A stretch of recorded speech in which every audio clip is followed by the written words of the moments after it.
apa yang dikerjakan oleh Pastor Andi Simon dalam pelayanan kesembuhannya, itu juga dituduh sesat. Kalau memang itu dituduhkan sesat, pertanyaan kecil dari saya pribadi, kalau gitu yang nggak sesat, yang model gimana kesembuhannya?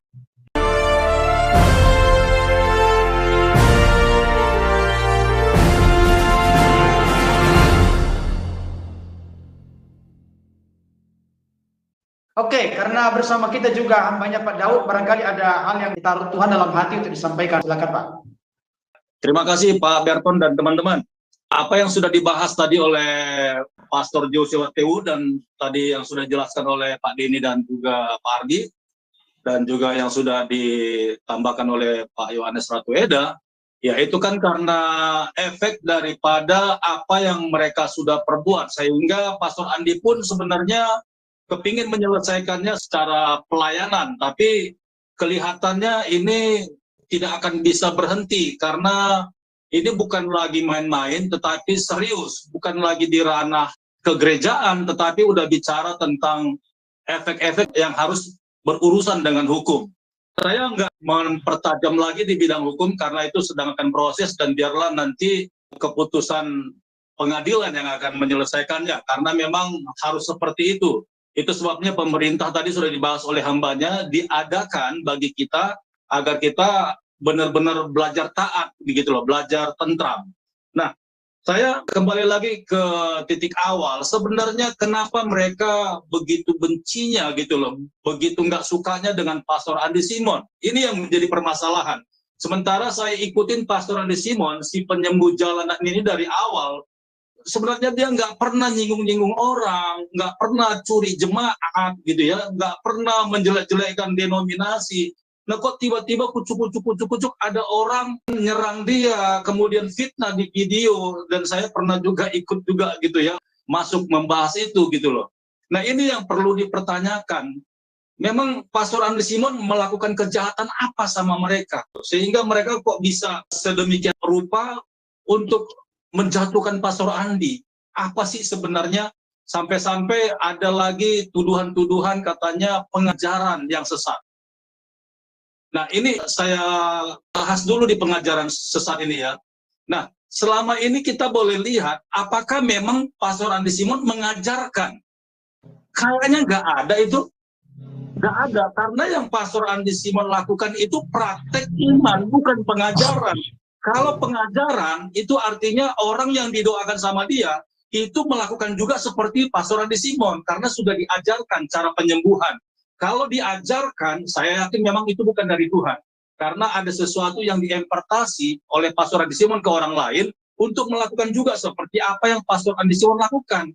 Tapi sampai detik ini saya tidak melihat Pastor Andi Simon mengajarkan itu. Itu yang pertama. Jadi tuduhan pengajaran sesat saya kira nih nggak masuk nominasi untuk dituduhkan kepada Pastor Andi Simon. Ini yang satu. Kedua, apa yang dikerjakan oleh Pastor Andi Simon dalam pelayanan kesembuhannya itu juga dituduh sesat. Kalau memang itu dituduhkan sesat, sampai mungkin orang-orang lain sudah dengar berita ini, pertanyaan kecil dari saya pribadi, kalau gitu yang nggak sesat, yang model gimana kesembuhannya? Apakah mereka bisa buktikan? Kalau mereka nggak bisa buktikan, yang paling kecil sekalipun, saya pikir mereka keliru juga untuk menuduh Pastor Andi Simon itu sesat. Jadi, saya berbicara seperti ini ada alasan Alkitabnya. Ya, saya akan bacakan ya. Ini yang pertama. Kita bisa lihat Alkitab kita biar kita juga punya pegangan. Matius pasal 17, tadi Pastor Pendeta Ratueda juga kasih firman, jadi kita tidak hanya sekedar diskusi lalu lalang lewat apa namanya ya, lewat emosi gitu ya, tapi kita ada dasar firman juga gitu. Yeah. Jadi kalau mereka tuduhkan ke tim Pastor Andi ataupun mitra doa Pastor Andi, kita punya dasar juga dari Alkitab asli. Saya percaya Alkitab saya ini juga mereka pasti punya, cetakannya juga sama. Nanti boleh dibaca, barangkali mereka nonton di live ini, mereka baca yang ini gitu loh. Jadi kalau mereka mau ulas lagi dengan caranya, mereka silakan gitu ya. Tapi saya percaya kalau ayat-ayat di Alkitab ini mereka punya, saya tidak mengkamuflase, berarti Alkitab ini benar. Saya akan baca Matius 17 dari ayat 14. Judulnya Yesus menyembuhkan seorang anak muda yang sakit ayan. Ayat 14, ketika Yesus dan murid-muridnya kembali kepada orang banyak itu, datanglah seorang mendapatkan Yesus dan menyembah. Katanya, Tuhan, kasihilah anakku, ia sakit ayan dan sangat menderita. Ia sering jatuh ke dalam api dan juga sering ke dalam air. Aku sudah membawanya kepada murid-muridmu, tetapi mereka tidak dapat menyembuhkannya. Maka kata Yesus, hai kamu angkatan yang tidak percaya dan yang sesat. Nah, di sana dikatakan, lihat itu di ayat 17, maka kata Yesus, hai kamu angkatan yang tidak percaya dan yang sesat. Justru Tuhan Yesus mengatakan murid-muridnya sesat. Kenapa? Karena nggak bisa mengusir setan. Padahal mereka sudah menemani Yesus selama pelayanan. Dari awal mereka dipanggil oleh Yesus sebagai murid-muridnya. Dan mereka lihat bagaimana Yesus mengusir setan, bagaimana Yesus menyembuhkan orang sakit, bagaimana Yesus melakukan mujizat waktu Petrus menjala ikan, dan benar-benar. Nah, mereka dekat dengan Tuhan Yesus, membuat mujizat. Itu sebabnya ketika ada satu orang ibu bilang, Yesus, guru, tolonglah aku, karena anakku sakit. Dia katakan, kasihilah anakku, ia sakit ayan dan sangat menderita. Ia sering jatuh ke dalam api dan juga sering ke dalam air. Aku sudah membawanya kepada murid-muridmu, tetapi mereka tidak dapat menyembuhkan. Dengan kata lain saya tanda kutipkan, orang yang tidak dapat melakukan pelayanan dan membuktikan bahwa kuasa Yesus di dalam dia dan tidak terjadi mujizat, justru Yesus katakan, engkau ini sesat. Kamu percaya aku dan aku ada di dalam kamu, tapi kamu gak percaya bahwa mujizat itu bisa terjadi karena aku bisa melakukannya di dalam kamu. Itu yang penting. Nah, ini mereka harus tahu itu. Ayat 17, maka kata Yesus, hai kamu angkatan yang tidak percaya dan yang sesat, berapa lama lagi aku harus tinggal di antara kamu? Berapa lama lagi aku harus sabar terhadap kamu? Bawalah anak itu kemari. Dengan keras Yesus menegur dia, lalu keluarlah setan itu. Nah, lihat betapa luar biasanya. Jadi saya percaya setiap hamba-hamba Tuhan yang benar-benar melayani di dalam Yesus, saya percaya praktek-praktek pelayanan mukjizat ini akan menyertai dia. Itu benar memang firman Tuhan katakan. Aku akan menyertai engkau sampai akhir zaman.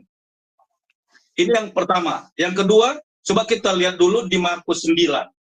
Ini yang paling oke menurut saya nih. Markus pasal 9.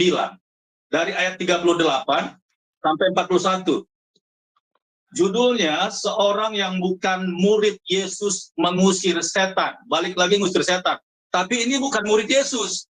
Kata Yohanes kepada Yesus, Guru, kami lihat seorang yang bukan pengikut kita, artinya bukan murid Yesus, bukan pengikut kita, mengusir setan demi namamu.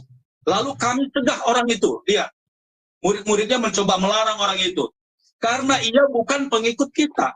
Tetapi apa kata Yesus? Si pemilik pelayanan ini, si pemilik mujizat ini. Tetapi kata Yesus bilang ini, jangan kamu cegah dia, sebab tidak seorang pun yang telah mengadakan mujizat demi namaku dapat seketika itu juga mengumpat aku.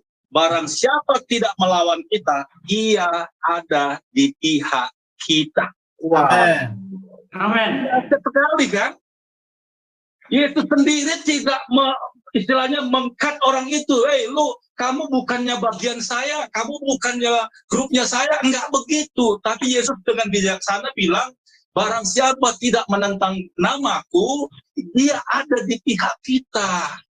Nah, seharusnya hamba-hamba Tuhan ini kan belajar seperti dua perikop yang saya baca tadi, gitu loh. Jadi saya lihat kenapa sampai ke jalur hukum, ya jelas ada sesuatu yang mereka harus belajar, gitu loh. Apa yang dikerjakan oleh Pastor Andi Simon ini bukan dari dirinya. Saya mau lihat gitu loh, kalau seandainya Pastor Andi Simon ini adalah seperti orang-orang biasa, mampukah dia menyembuhkan orang gitu loh? Saya yakin nggak mungkin lah, nggak mungkin. Tapi kalau Pastor Andi Simon doakan orang dan buktinya banyak, salah satunya pemilik channel Nisura TV juga, kalau ibu itu nonton yang di Bekasi, dan dia memang benar-benar disembuhkan karena Pastor Andi Simon berdoa buat dia. Itu videonya ada yang ibu-ibu nyanyi Surya Bersinar itu ya, kalau teman-teman boleh lihat. Nah, jadi saya yakin sekali bahwa apa yang dikerjakan Pastor Andi Simon ini benar. Hanya saja orang-orang yang memfitnah, orang-orang yang menuduhkan Pastor Andi Simon sesat dan keliru, saya yakin mereka tidak sungguh-sungguh hidup dalam kebenaran ini. Mereka hanya tahu tulisan ini, tetapi arti daripada ini sebenarnya mereka tidak miliki.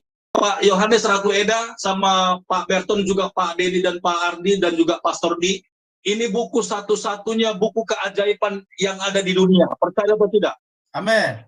Amin. Amin. Satu-satunya buku keajaiban yang ada di dunia, cuma satu-satunya buku, Pak.